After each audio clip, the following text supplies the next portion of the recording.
ความล้มเหลวบ่ได้เกิดจากการล้มลงแต่มันเกิดจากเฮาบ่ยอมลุกขึ้นตั้งหาก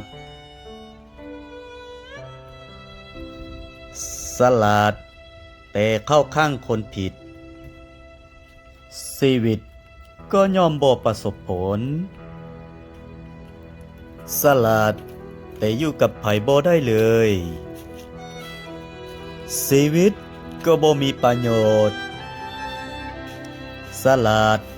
แต่ขาดคุณธรรมก็บ่ทำให้ไผเจริญ7 คำเถีย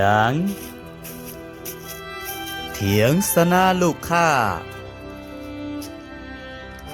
สนะแล้ว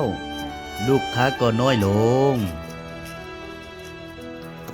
เถียงสนะหมู่เพื่อนร่วมงานสนะแล้วความสามัคคีก็หมดหายเถียงสนะเจ้านายสนะแล้วก็บ่ได้ก้าวหน้าในหน้าที่การงานเถียงสนะญาติพี่น้องสนะแล้วญาติพี่น้องก็จางหายเถียงสนะเพื่อนก็หลุดน้อยลง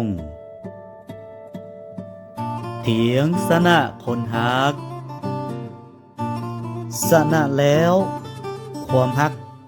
ก็จืดจางเถียงสนะผายผู้สนะก็คือคนแพ้ในสายตาของหมู่เพื่อนขอขอบใจที่ท่านได้ติดตามหวังว่าท่านจะเก็บเป็นคติเตือนใจต่อหมู่เพื่อนมิตรสหายขอขอบใจที่ท่านได้ฟังคลิปวิดีโอนี้เป็นคติเตือนใจถ้าท่านมักช่วยกดไลค์หรือกด Subscribe ติดตามข้าพเจ้าขอขอบใจ